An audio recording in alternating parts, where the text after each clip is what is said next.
Bonjour à tous, c'est Abelina. Bienvenue dans ce Facebook Live qui avait été donc annoncé sur la page. Je vous laisse arriver. Ce Facebook Live sera également partagé sous forme de vidéo sur la chaîne YouTube. Et comme vous le voyez, l'intitulé est très intéressant puisqu'il s'agit de la notion du triangle de Karpman au cœur de nos relations, mais également au cœur de nos liens spirituels. Donc, c'est un sujet qui marque particulièrement cette année sur trois aspects qui constituent le triangle de Karpman. Victime, bourreau, sauveur. On est dans ce que l'on appelle un jeu psychologique qui s'appuie sur ce qu'on appelle aussi des croyances limitantes. Donc, ce fameux triangle de Karpman, on y est tous passés. Régulièrement, on y repasse faire un petit tour pour vérifier si on a tout bien compris, tout bien libéré. Et on va essayer, en tout cas, je vais partager avec vous mes ressentis justement sur la manière au niveau spirituel, la manière d'éviter de rentrer dans ce cercle-là qui est un petit peu un cercle infernal. Alors, au niveau spirituel, ça signifie simplement pour toute personne qui a envie de grandir, pour toute personne qui a besoin d'aller plus loin pour elle-même et qui n'attend pas que l'autre valide, etc. Alors tout d'abord, quand on regarde dans ce triangle de Karpman, on a une première catégorie, je vais commencer par celle de la victime, et que ce soit dans un ordre du quotidien ou dans les sphères spirituelles, on est tous plus ou moins à un moment donné la victime de l'autre, ou de quelqu'un d'autre, ou de situations. Je l'ai dit en préambule, ce triangle un peu maléfique, c'est finalement un jeu psychologique, mais qui s'appuie sur des pensées limitantes. Et quand on parle de pensées limitantes ou de croyances limitantes, ce sont des choses qui sont engrammées en nous. On ne sait pas pourquoi, mais on pense cela de soi, et on agit sans même savoir que cela vient à nous. Et donc, lorsque l'on est dans une position de victime, dans les choses du quotidien, eh bien, on est amené à toujours côtoyer en face de soi un bourreau ou un sauveur. Donc, vous l'avez bien compris, l'idée, c'est d'éviter de rentrer dans ce triangle pour ne pas nourrir ces formes de pathologie. Parce que forcément, ça nous fait du mal ou ça nous laisse penser que ça nous fait du bien, mais en réalité, ça nous fait toujours du mal puisque l'idéal, lorsqu'on est aligné, c'est qu'on n'a plus besoin d'être ni dans l'un, ni dans l'autre, ni dans le troisième. C'est qu'on est ce que l'on est, on assume, on vit et on avance. Donc, pour les victimes du quotidien, je dirais dans la vie du quotidien, on se retrouve avec la confrontation systématique, la rencontre systématique avec un bourreau et avec le sauveur. Alors, ça peut être complètement variable et on retrouve exactement la même configuration au niveau spirituel. Là, ce qui m'intéresse ce soir, c'est l'aspect spirituel, mais vous pouvez exactement le coller dans votre quotidien et vous allez vous rendre compte à quel point c'est pas facile de se dégager de ce sparadrap parce que c'est très perfide. C'est vraiment lié à nos croyances limitantes. Alors, victime du spirituel, ça voudrait dire quoi? Eh bien, ça veut dire que si je suis en situation de victime, souvent je ne le sais même pas. Ou alors, c'est quand je me suis rendu compte que je me suis fait bananer en papaouté, c'est là où je me dis, ah, mais attends, j'ai été sa victime, à ce charlot, à cet escroc, à ce machin. C'est trop tard. C'est-à-dire que le vécu lié à la victime, il est passé. Il vient se surajouter à des expériences karmiques du passé et on ne vit pas une situation de victime par hasard. On provoque, on amène à soi des schémas, des personnes, des situations pour se confronter à cette triangulaire-là. Et lorsque l'on est victime en spiritualité, parce que c'est ce qui nous intéresse sur cette page, on va trouver le bourreau idéal. Et puis surtout, on va essayer de trouver un sauveur. Et je ne cesse de vous rabâcher sur cette page, en tout cas c'est ma conviction profonde et intrinsèque, et c'est quantique, vous n'avez besoin d'aucun sauveur puisque c'est vous-même qui êtes composé de toute cette supériorité à laquelle, mais la plupart des gens n'imaginent pas qu'il puisse être composé d'autant de compétences, de qualifications, de subtils et compagnie. Et donc, on va chercher le sauveur. Mais souvent, on va chercher le sauveur, parce que quand on est victime, c'est bien qu'on est victime de quelqu'un, d'une situation causée par quelqu'un. Et c'est le bourreau qui est derrière et qui fait ces petites manœuvres. Mais ce bourreau, il ne pourrait pas exister on n'avait pas besoin de lui. Et je dis toujours aux personnes qui se sont fait empapaouter avec des séminaires à la mort moelle-neu, des pseudo-trucs, des machines formidables qui révolutionnent le machin. Non, c'est l'être humain la plus belle des machines. Ça, c'est l'être humain la plus belle des machines, composée de tout ce qu'il faut, de tous les talents, de toutes les capacités. C'est pas une machine, par exemple. Et donc, si j'ai été victime de cela, je me retrouve à dire, bah merde, quand même, on a un peu abusé de moi. Mais non, j'ai mon discernement. Sauf si je suis engluée dans mes croyances limitantes, que je ne peux pas y arriver seule, que j'ai besoin de l'autre, que l'autre va m'apporter. Vous voyez, toujours aller chercher en dehors. Hein. J'arrête pas de radoter en ce moment, c'est une année très importante pour que chacun puisse retrouver en son intérieur l'ensemble de ses compétences, de l'amour de soi, etc. Et donc, attendre de l'autre, je dis bien attendre, s'appuyer sur certaines personnes à un moment donné, puis continuer son chemin et grandir. Ça n'a rien à voir avec se poser en victime. La victime, elle est pieds et mains liés dans une situation où elle ne peut pas en sortir, sauf à avoir l'intervention du bourreau qui peut jouer comme un chat jouerait avec la petite souris. Tu as tellement besoin de moi que tu ne peux pas partir. Je détiens toutes les clés. Rappelez-vous, hein, les fameux gourou-gourou. Je détiens tout et vous ne savez rien. Venez à moi.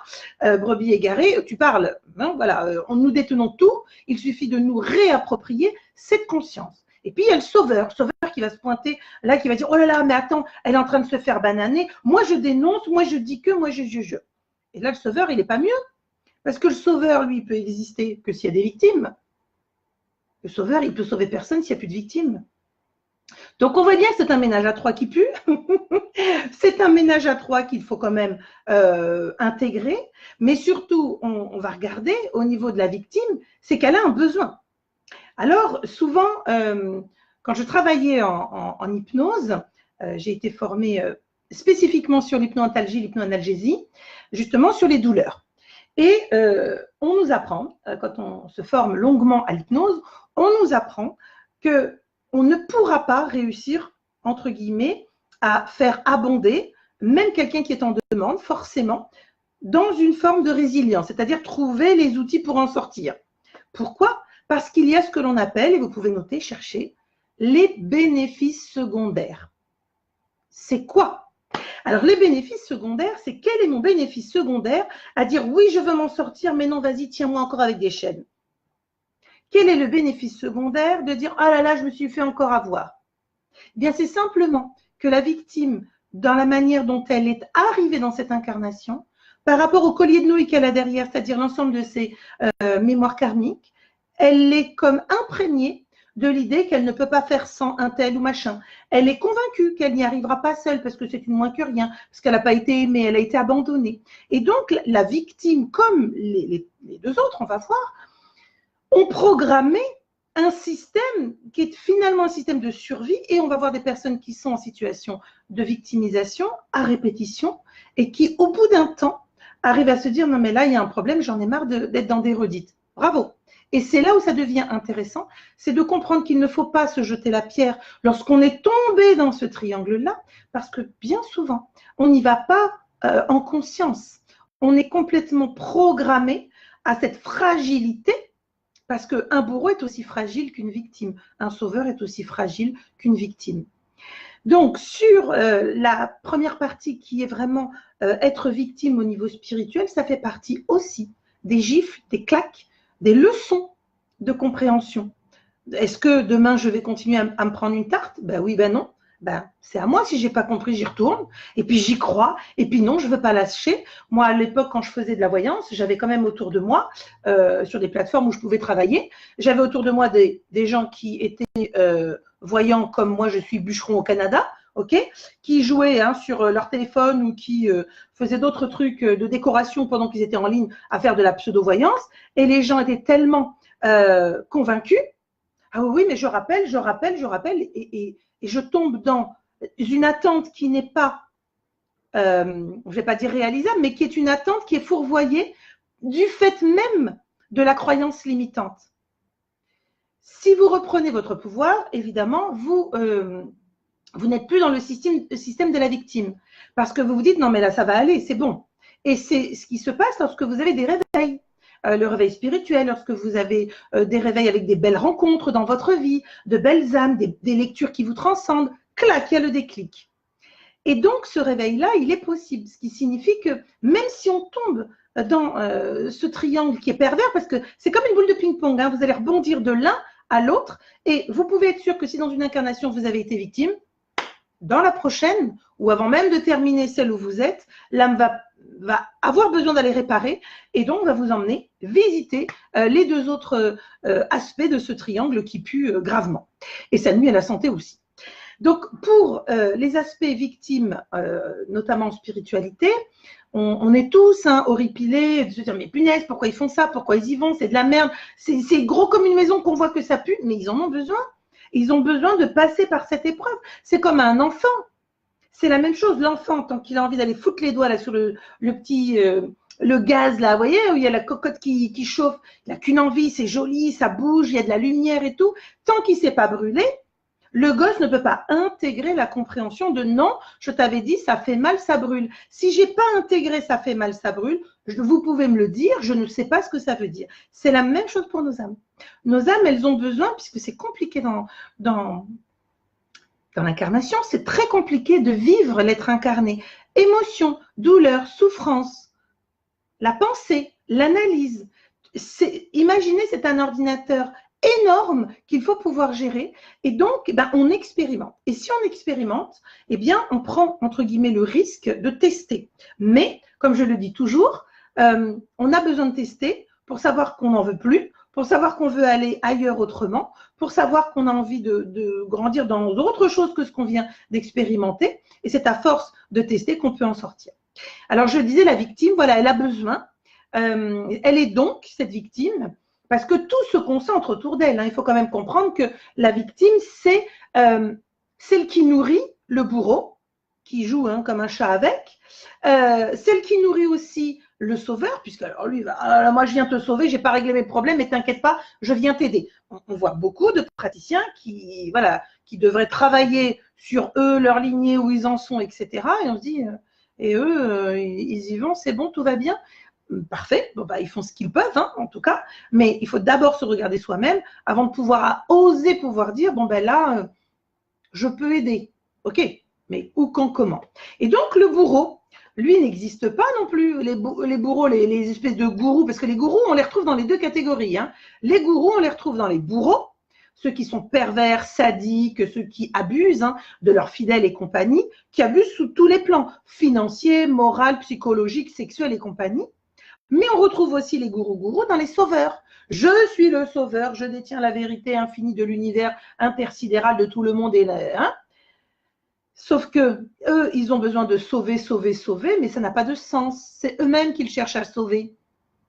Et donc, quand on comprend que là encore, le bourreau, il a besoin de la victime, parce que si il n'a pas sa petite souris pour jouer, le chat, il s'ennuie. Et à l'inverse, le bourreau, il a besoin d'avoir une forme de concurrence, d'avoir quelqu'un qui va essayer de sauver la victime. C'est de la perversité, mais ce n'est pas conscient. Après, il y a des bourreaux qui sont parfaitement conscients, qui utilisent les failles et les faiblesses, mais là, on n'est plus dans ce triangle de Karpman qui est vraiment de l'ordre psychologique, qui est inconscient, qui est intégré à votre être, et dans lequel on tombe tous à un moment donné ou à un autre. Pourquoi on a été dans des couples qu'on foirait, où on s'est dit, mais punaise, pourtant je m'étais dit, plus jamais ça, plus jamais ce type de lien, etc., jamais plus je me ferai dominer, et pourtant, on a été chercher quelqu'un qui, comme par hasard, suintait la domination, qui, comme par hasard, avait ce besoin d'exister en écrasant l'autre. La même chose quand on a soi-même des attitudes. Parce que j'avais eu des messages de mamans désespérées qui me disaient « Oh, mon Dieu, moi avec mon fils, c'est pas mieux, je vis un enfer, il est dans ce triangle avec moi et je me sens épuisée. » Ça demande énormément d'énergie, déjà de repérer, justement repérer ces bourreaux et ces sauveurs. Et attention, parce que dans les bourreaux et sauveurs, on y retrouve je dirais la grande catégorie dont nous parlons depuis maintenant 2-3 ans, les pervers narcissiques. Pourquoi? Parce que d'un côté, ils ont besoin de faire du mal, puis en même temps de pouvoir vous caresser délicatement. Mais non, t'as pas compris, c'est parce que je voulais te dire, moi, choupinette, t'es la meilleure, gna, gna, gna, gna, et chlac, juste derrière, mais t'as fait quoi et pourquoi machin? Et bon, on en a quand même au niveau de la France qui est bien dans ce comportement-là. Et on voit bien qu'il y a un problème. C'est une dichotomie totale. Et donc, un coup, je suis bourreau, un coup, je vais te sauver, mais je refuse d'être la victime. Et ceux qui vont être par rapport à des lignées karmiques, des lignées transgénérationnelles, il y a des lignées de victimes et jamais ils n'en sortiront parce que tant que ce n'est pas réparé, tant que ce n'est pas compris, ils ne peuvent pas se réapproprier leur identité, ils ne peuvent pas se réapproprier leur valeur intrinsèque. Et donc, on se retrouve à l'inverse avec des lignées, et puis des lignées qui ont travaillé, donc elles ne sont plus dans ça, mais des lignées qui, elles, vont osciller entre bourreau, sauveur, voire même être parfois extrêmement difficile à cerner, parce qu'un coup je suis bourreau, un coup je te sauve, et on a cette fameuse fange de la population diagnostiquée pervers narcissique, qui en fait se résume simplement à ce que je viens de vous dire. Donc on voit bien que le bourreau, s'il n'a pas sa victime, bah, c'est comme un chat qui n'a pas de joujou, ça ne sert à rien. Et à l'inverse, si le bourreau il est tout plein pouvoir, bon, c'est compliqué pour lui parce qu'il n'a pas de contre-pouvoir qui serait le sauveur et il pourrait lui-même essayer de manipuler le sauveur pour lui dire non mais t'as pas compris, mais non mais moi je la connais, je te dis qu'il faut que, on va le faire comme ça, laisse-moi, t'inquiète pas, je suis là pour son bien. C'est ça le bourreau. Le bourreau c'est vraiment celui qui vous emmène au dernier coup avant d'y passer et qui va faire des marches arrière pour pouvoir au niveau spirituel vous dire non mais là, vous savez quand vous avez, moi j'ai eu des expériences comme ça, alors pas moi directement mais des amis qui se sont dit, oh écoute, il y a un tel qui fait une session de formation, oh, il est très réputé, très renommé, dans des disciplines que je ne connais pas, donc je ne pourrais même pas vous les expliquer. Et ces personnes sont parties se former, et il s'est avéré que ces moments partagés, ces week-ends, etc., les ont transcendés, les ont réveillés, révélés. Et donc, on s'est retrouvés ensuite, et ces copines me disaient, mais c'est bizarre, bon, le prof me relance, me dit non, mais t'emballe pas, fais pas ci. On me met de la contrainte, on me limite. Pourquoi? Il ne faut pas dépasser le maître. Vous comprenez bien que le bourreau, il a besoin de rester le maître. Alors, de temps en temps, il vous laisse penser que, mais c'est toujours mieux pour vous avoir sur le côté.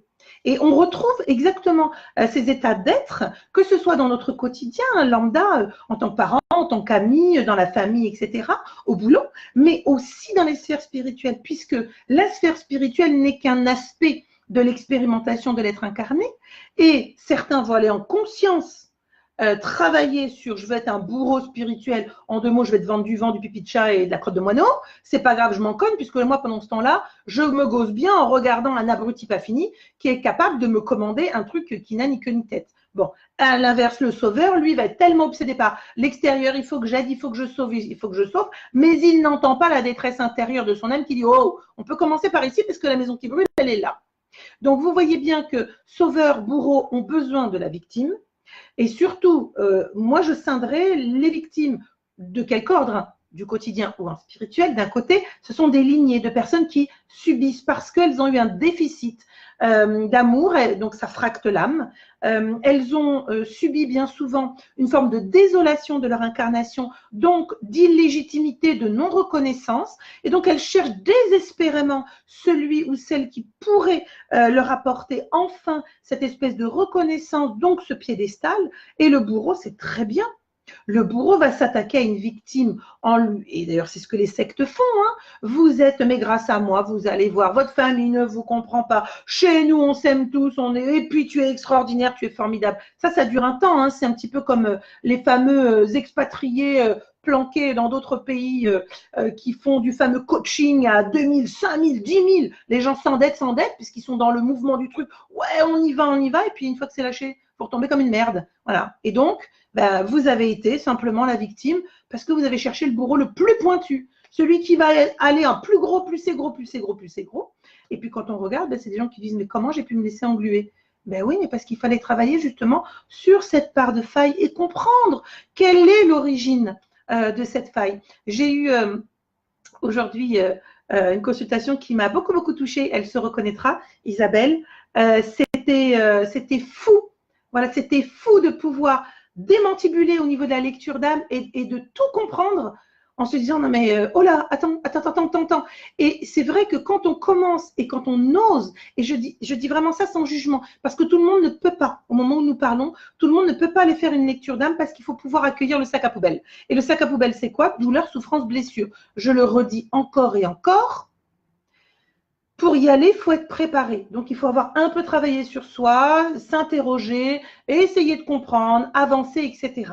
Et donc, quand on accepte d'aller chercher le sac poubelle, il faut y aller avec beaucoup de fierté, de dire, bon, c'est pas grave, je suis composée de tout cela. Mais maintenant, comment cela devient une force et non plus une faiblesse? Et justement, je vais sortir de ce triangle de Karpman, parce que si j'ai essayé dans une incarnation d'être la victime et que finalement, bah mince, j'ai pas réparé un truc d'avant, bah du coup, le prochain coup, je vais me dire, ok, c'est bourreau ou sauveur, je choisis quoi? Et on se retrouve dans des cycles comme ça et des lignées.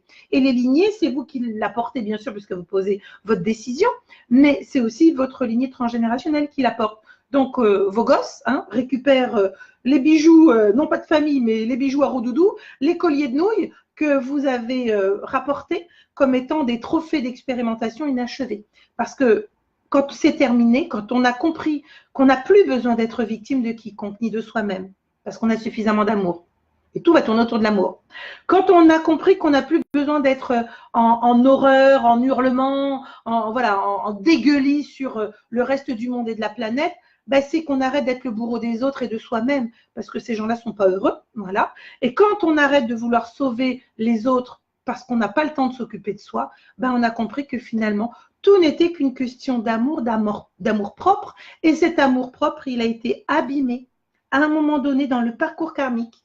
Et il faut aller rechercher où ça a cassé, où ça a péché, où ça a été tellement violent que l'âme, ensuite, elle va chercher, elle ne sait plus où, comment, et elle tombe dans ce système. Et c'est vraiment un système qui est corrompu, puisque pour en sortir, il faut en avoir conscience. Vous avez tous, au moins autour de vous, des personnes qui soient alors victimes sous différentes formes, victimes de leur hiérarchie au travail, victimes dans leur couple, des femmes battues, des enfants victimes d'inceste. Enfin, la victime, elle est partout, partout, partout. Et donc, quand on regarde, alors certains vont me dire, oui, mais on est toujours la victime de quelqu'un. Ah ben non, hein. À partir du moment où vous avez compris que la personne la plus importante dans votre incarnation, c'est d'abord vous pour être aligné, et ensuite on intègre ce qui nous entoure parce que nous sommes reliés. Mais si je suis relié aux autres sans savoir qui je suis, j'ai tout faux.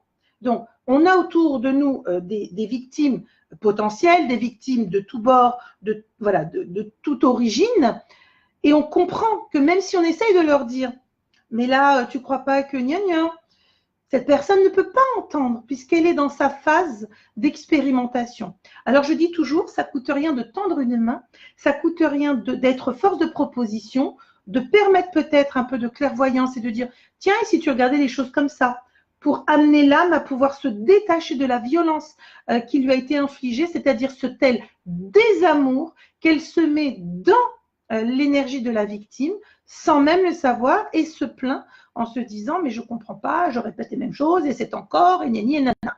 Donc la victime au démarrage, c'est un peu comme l'œuf et la poule, qui a commencé d'abord la victime ou d'abord le bourreau. Je ne peux pas vous répondre, donc je suis très honnête avec vous, simplement de ce que j'en ai compris dans mes interrogations, parce que moi je leur pose quand même beaucoup de questions. Ce que j'ai compris, c'est que c'était lié à notre parcours karmique et qu'à un moment donné, il ne faut pas oublier qu'aujourd'hui on est à peu près civilisé, mais si vous remontez à l'époque ne serait-ce que des Cro-Magnons, bon bah voilà, vous comprenez bien que victime ou bourreau, c'est difficile de savoir qui a commencé. Simplement aujourd'hui, quand on est en éveil, en réveil, on peut se permettre de se poser la question. Dans mon quotidien, tiens au boulot, est-ce que j'aime pas? Et comment on fait? Parce que l'idée, c'est pas juste de vous faire un audit et de dire, ok, bon bah c'est bon, on est tous ou victimes, on est tous ou bourreaux, ou on est tous sauveurs. Moi, je suis sauveur de rien et de personne. Hein. Quand je reçois des messages très gentils, je vous remercie. Ah, vous êtes un ange. Non, je suis pas un ange incarné. Non. Voilà, je suis dans ma mission de vie, je suis très en joie de la vivre, de la faire, mais je ne suis pas un ange, je ne suis pas votre sauveur non plus. Je suis un élément accompagnant à un moment donné, sur une échelle, voilà, sur une ligne. Vous allez me croiser, ça va se passer, puis après vous passez à autre chose, et c'est très bien ainsi. Et il ne faut rien attendre d'exclusif en dehors de vous, parce que cela signifie que vous remettez vos pleins pouvoirs à d'autres, en tout cas que vous les recherchez en les autres. Et ça, c'est une utopie. C'est une erreur fondamentale qui s'appuie sur une blessure, une douleur, une souffrance, qui est une croyance limitante. Je ne suis pas suffisamment bien parce que je n'ai pas été suffisamment aimée, je ne suis pas légitime, blablabla, tout ça. Et donc, ben, je ne peux pas exister, être et faire. Moi, aujourd'hui, pour réussir à me coller en situation de victime, il faut y aller, il faut vraiment y aller. Parfois, mon fils y arrive parce que ben, c'est la chair de ma chair. Et hop, d'un coup, il y a comme une espèce de vieux réflexe qui ressort. Hop, hop, hop, hop, on recadre, stop. Voilà, non. Bourreau, alors là, sûrement pas, parce que là, c'est la castagne assurée. Et sauveur, pareil, j'ai besoin de rien ni de personne. Souvent, vous me disiez, mais qu'est-ce que vous pouvez me conseiller comme lecture, comme machin? Mais faites votre vie. Qu'est-ce que vous voulez que moi, je vous conseille? Moi, je suis une autodidacte, je ne lis et ne suis rien ni personne. De temps en temps, je reçois des trucs, des infos, ok, super. Ça, c'est bien, je garde. Ça ne me parle pas, ça part à la verticale. Et ça reviendra peut-être un autre jour. Mais en tout cas, rappelez-vous, vous êtes composé de tout ce qu'il faut. Arrêtez de chercher le remède miracle, la super solution à l'extérieur, le truc qui va coûter des mille et des cents parce que c'est ça qui va vous donner que. Non, vous avez des portes à ouvrir pour sortir de ce triangle. Alors, comment on en sort?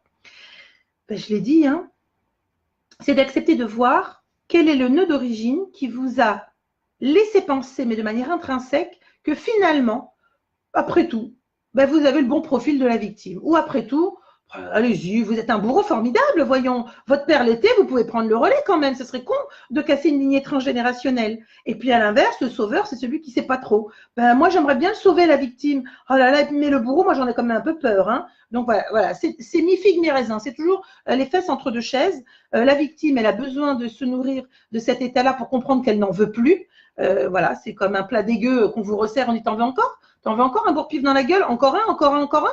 Ou on passe à autre chose? Et il y a des femmes, je donne souvent cet exemple parce qu'il est frappant et édifiant sur les victimes. Par exemple, on a des femmes qui sont battues. Alors, elles n'ont pas cherché à être battues. Simplement, elles ont ramené des schémas pour essayer de les travailler et de les purger. En l'occurrence, comme elles ne sont pas en conscience qu'elles attirent, qu'elles cherchent, qu'elles amènent à elles ce type de profil d'homme ou de femme, parce qu'il y a aussi des femmes qui tabassent, eh bien, elles vont reproduire. Et souvent, je donne cet exemple, c'est que dans la victime, notamment sur les femmes battues, il y a celle qui, au premier lever de la main, ah, vous ne voyez pas, c'est la première, je vais faire comme ça, premier lever de coup de poing, il y a celle qui va dire, pardon, excuse-moi, Trouduc, là, tu te prends pour qui va monter, sortir de ses gonds, prendre un couteau et essayer de se défendre. Il y a celle qui va se prendre le premier bourre-pif, sonner, être terrorisée, puisqu'on sait que les hormones à ce moment-là agissent en zone de protection et donc il y a un repli, il y a vraiment une cristallisation des émotions, qui ne vont plus accepter le prochain coup puisqu'elles vont partir. Il y a celles qui vont se prendre le premier, puis le deuxième, puis le troisième, puis le quatrième, et puis il y a celles qui vont mourir sous les coups parce qu'elles n'auront pas réussi, alors ce n'est pas un jugement, parce qu'elles n'auront pas réussi à comprendre qu'elles n'avaient plus lieu de s'infliger autant d'atrocités.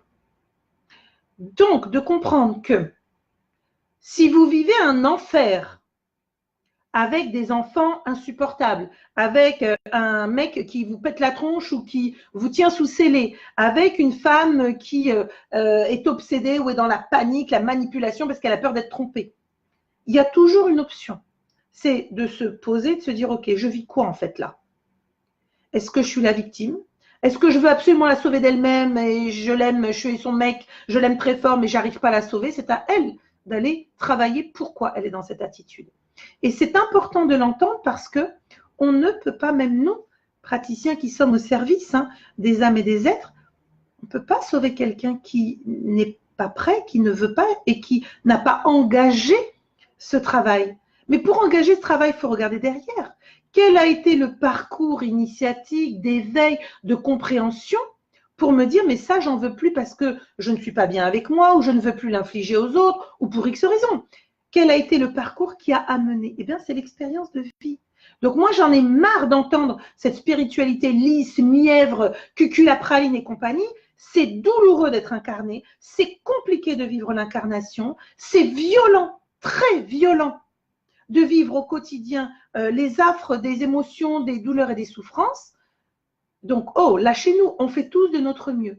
Et donc, le jugement ne sert à rien. Si vous voulez aider quelqu'un que vous voyez sous avilissement, c'est pas en lui disant dis donc, t'as pas l'impression là qu'on te prend pour un con? Ça va servir à quoi? À rien du tout. C'est peut-être d'ouvrir une autre porte au niveau de la conscience de l'autre et de dire et t'as pas pensé peut-être voir prendre un appart parce que regarde, tu travailles, tu bosses, ça change quoi? Si vous êtes plus compatible, vous êtes plus compatible. Vous voyez, il y a toujours des moyens d'ouvrir des portes de lumière, notamment quand vous avez des proches, vous les connaissez.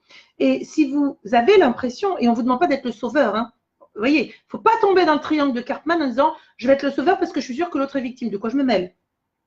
Si vous êtes bien aligné, bien en phase avec vous et que vous constatez, eh bien, vous allez proposer peut-être une autre lecture d'une situation et là, vous permettrez peut-être, peut-être pas, peut-être c'est vous la clé, peut-être pas. Vous permettrez peut-être à cette personne de pouvoir se dire, non mais attends, stop, je suis dans un truc où je rebondis d'angle en angle, je n'en sors pas, ça fait des lustres, ma mère aussi y était. Bon ben voilà, on commence à avoir cette réflexion. Alors, je regarde si vous avez noté des choses, mais voilà, qu'on soit victime, bourreau ou sauveur, il faut savoir que le sauveur, c'est toujours une aide inefficace. Pourquoi? Parce que c'est lui qui le sert toujours en premier. Donc, toute personne qui vous dit « moi, être le grand sauveur de l'humanité », c'est surtout celui qui n'a toujours pas réussi à se sauver lui-même. Hein. Voilà, donc, alors, je regarde un petit peu ce que vous avez pu noter. Coucou Isabelle. Comment savoir s'il nous reste des poubelles? Alors justement, on en discutait cet après-midi avec Isabelle que j'ai citée. Dans l'incarnation dans laquelle vous êtes, on a un sac poubelle qui s'appelle la poche mémorielle. Et dedans, on a une ou des mémoires. Ça va entre une jusqu'à, le plus que j'ai eu à lire, c'était 4 mémoires. Et donc, quand on a cette poche mémorielle, on prend le temps au cours de l'incarnation, une fois qu'on a fait une lecture, on sait pourquoi, comment, voilà, on fait nos liens et on comprend. Et puis ensuite, on travaille pour libérer, passer à autre chose. Ce que je disais aujourd'hui, c'est que Isabelle, je l'ai eu pour une lecture, il y avait une seule mémoire. Et puis, ça trépignait, ça l'a lancé, ça faisait 2 ans, je crois. N'hésitez pas à noter, Isabelle, hein, si je dis des bêtises, hein, mais je crois que c'était il y a 2 ans, elle m'a dit, j'avais fait une lecture d'un mot. Moi, j'ai tout zappé, dès que je raccroche avec vous, c'est fini, hein, j'ai tout oublié. Et donc, elle me dit, là, il y a des trucs qui poussent, je sens, j'ai besoin. Je demande quand je reçois son formulaire, je dis c'est bon, je valide ou je mets de côté. Il y en a certaines, je pense à Emmanuel, qui est comme moi sur Nice, la pauvre, quand elle est dans des demandes, souvent, il dit c'est pas maintenant, elle veut aller trop vite, non, tu mets de côté. Donc elle me relance au bout de 4-5 jours, une semaine, vous m'avez oublié, non, vous êtes de côté, c'est pas le moment, je vous réponds pas. Et donc, on parlait justement de ces mémoires, puisque après avoir juste travaillé sur une mémoire, mais qui était fondatrice pour avoir de la force, pour accueillir le paquet qu'elle s'est coltiné, on en a eu 4 d'un coup. Et là, tout a découlé dans une suite logique, une cascade d'évidence. Et là, on se dit, OK, donc en fait, on vient avec 80% de mémoire et 20% de libre arbitre. Et le boulot dans une bonne lecture d'âme, quand on a des trucs qui font immédiatement ricocher avec notre vie actuelle, c'est pas de savoir, alors je vous avais déjà Marie-Antoinette, ça flatte votre ego, on s'en cogne, hein, aucun intérêt. Si par contre, on vous explique pourquoi ça, et on fait les liens avec votre vie, là, c'est une vraie lecture d'âme. Et donc, on avait 4 éléments fondateurs de son incarnation. Et donc, elle a pu, et moi, c'est ce qui me met super en joie, elle a pu comprendre et là se dire, mais en fait, ouais, il y a 2 ans, j'aurais jamais pu, j'étais pas prête. Et là, maintenant, j'entends, ça m'émeut, ça passe à travers moi, mais ça y est, j'ai compris. Et du coup, je prends ce recul et je ne suis plus la victime d'une situation et je découvre qu'effectivement, là, je lui ai dit, je vous ai donné les 4, ça sert à rien de m'appeler même dans 10 ans. Il n'y en aura pas d'autres puisque vous avez sorti votre poche mémorielle que vous êtes capable de travailler dans cette incarnation. Voilà. Alors, quand on dit savoir s'il nous reste des poubelles, Pierre, en fait, on n'a plus de poubelles quand on est complètement aligné, quand on est complètement en paix. Et moi-même, j'ai encore des poubelles. Donc, pour vous dire qu'il y a encore des choses à travailler et qu'en général, on est déjà sur le départ, quand on n'a plus de poubelle, puisqu'on a fini la boucle hein, qui est « je suis incarné et je cherche dans mon incarnation l'illumination ». Je regarde si vous avez des… vous aimez mes expressions, hein, le bourre-pif, Florence. Hein. Oui, bon, voilà, je dis les choses sans chichi, sans novlangue spirituelle et machin. Oh, on parle simplement. Je me retrouve dans rien de tout ça, c'est grave. Ah ben non, c'est que tout va bien, Karine. Au contraire, c'est que vous avez peut-être enfant été dans une tentative de vous faire rentrer dans ce triangle, puis vous avez dit non. Peut-être que vous l'avez vécu un peu, puis à l'adulte, en partant de chez vos parents, vous avez coupé des choses. Voilà, je vous réponds un petit peu pour que ça puisse servir à tout le monde, mais on n'est pas tous dans le triangle de Cartman. Donc, c'est ça qu'il faut comprendre. Oui, il y a 2 ans. Donc, c'est bien ça, Isabelle. Merci. Ah oui, c'était fou. Hein. Ah non, mais même moi, ça m'a… Oh, j'étais très émue. Tout découlé comme ça.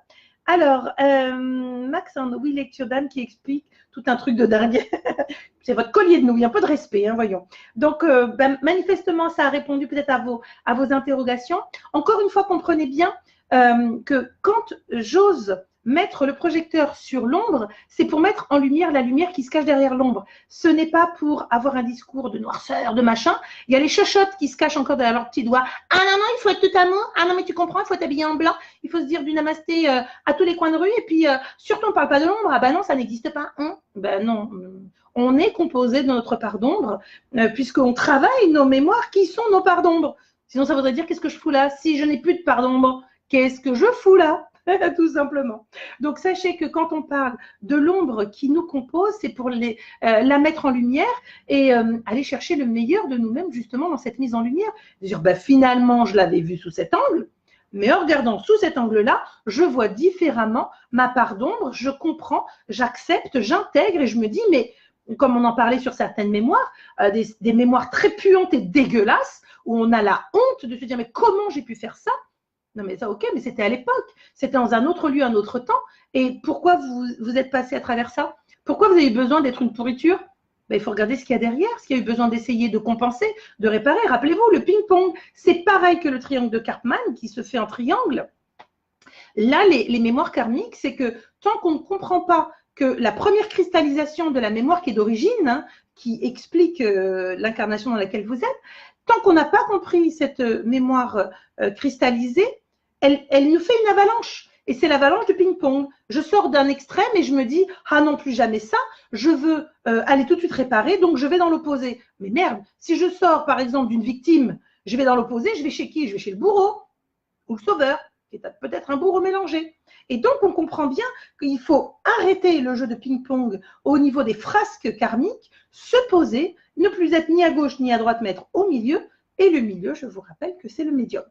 Et donc, le milieu, c'est celui qui s'écoute, celui qui entend de lui, celui qui va chercher au fond de lui, celui qui va laisser remonter les expériences pour pouvoir les vivre autrement. Voilà, j'espère que ce petit live vous aura aidé, vous permettra de encore cogiter, peut-être justement créer de nouvelles interrogations et se dire ah ouais, donc au niveau spirituel, oui, je peux être un bourreau, mais avec des airs d'ange. Simplement, je détiens tes liens